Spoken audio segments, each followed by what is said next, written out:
আসসালামু আলাইকুম প্রিয় দেশবাসী, বৈষম্য ছাত্র আন্দোলনের ভাই ও বোনেরা, বর্তমান সরকার প্রধান উপদেষ্টার কাছে আমার আকুল আবেদন, আমি যাতে উন্নত চিকিৎসা পেতে পারি। এই আন্দোলনের পরে আমাকে যেভাবে 60-70 জন লোকদের পিটাইছে, আমি মাতালে উঠতে পারি না। আমি উন্নত চিকিৎসার জন্য মাননীয় প্রধান উপদেষ্টার কাছে বিশেষ অনুরোধ জানাই। আপনাকে আপনাকে লোকজন দিয়ে পেটানো হয়েছে। এই লোকগুলো কারা? এরা কি কোনো নির্ধারিত কোনো দলের লোক? আওয়ামী লীগের লিডার। ওরা কিশোর গ্যাংয়ের বিভিন্ন পত্রিকার নাম আসছে। কি নাম আসছে? তাদের নামগুলো কি? তার নাম কিশোর গ্যাং। নাম তো তাদের ব্যক্তিগত নাম কি? কিশোর গ্যাং গ্রুপের নাম রাকিব, কালাম, পারুল ওদের নাম আসছে। ওরা নাম আসছে, কিন্তু ফুতুলা থানা ওসি সাহেব কোনো ব্যবস্থা নেই। ওসি সাহেব ভিডিও দেখে অর্ধেক দেখে ওরা কাটিয়ে দেয়। তো যান, এটা নিয়ে যান।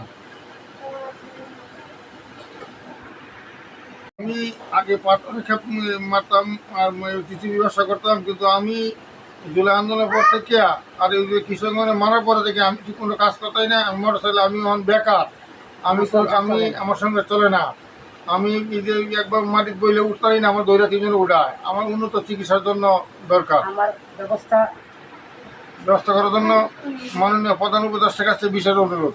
আপনি কি জুলাই যোদ্ধা হিসেবে কোনো রকমের সনদ পেয়েছেন?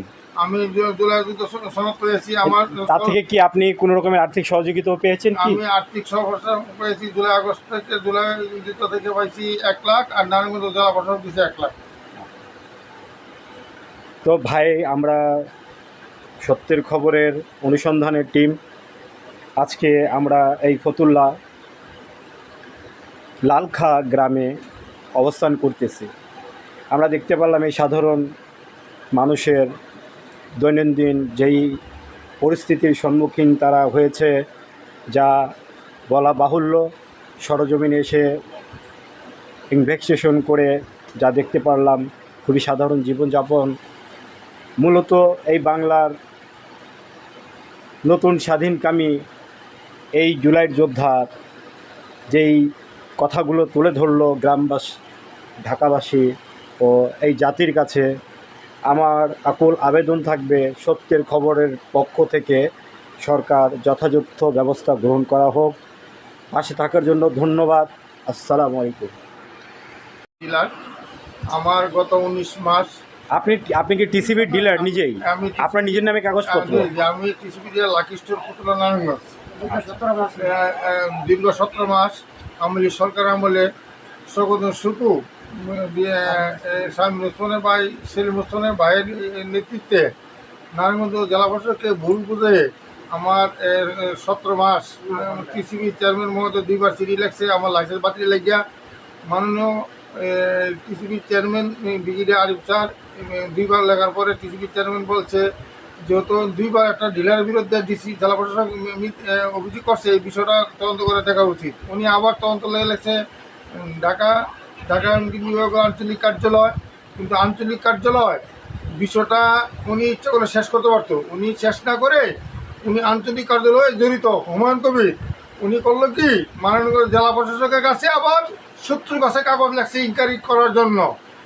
দীর্ঘ 17 মাস আমি পথে পাথরে খেপ মারিয়া আর টিসিবির চেয়ারম্যানের কাছে আমি পাই না। আর এই আন্দোলনের সময়, জুলাই আন্দোলনের সময় আমি অল বাংলাদেশে ছাত্র আন্দোলনের সাথে আমি জড়িত ছিলাম। আমার পোলা তসলিম মহসিং আনন্দন কলেজ থেকে বিশেষ পরীক্ষা দিয়েছিল গত বছর, কিন্তু 4 নম্বর লাগে ফুটার লোক যাইতে পারে নাই।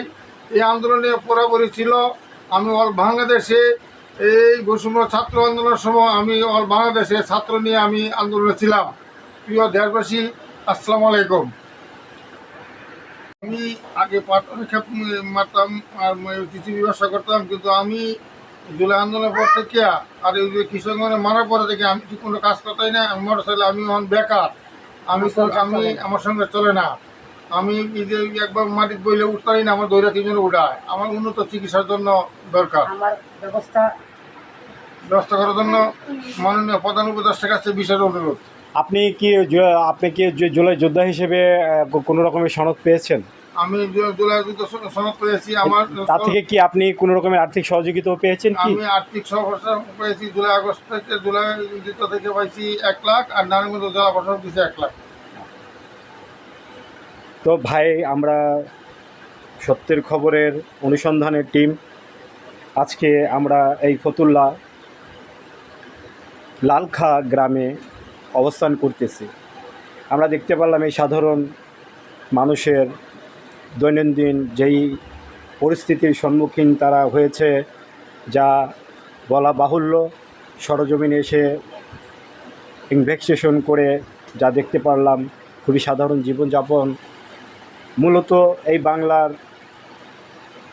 নতুন স্বাধীনকামী এই জুলাইয়ের যোদ্ধার যেই কথাগুলো তুলে ধরলো গ্রামবাসী, ঢাকাবাসী ও এই জাতির কাছে, আমার আকুল আবেদন থাকবে সত্যের খবরের পক্ষ থেকে সরকার যথাযথ ব্যবস্থা গ্রহণ করা হোক। পাশে থাকার জন্য ধন্যবাদ। আসসালামু আলাইকুম।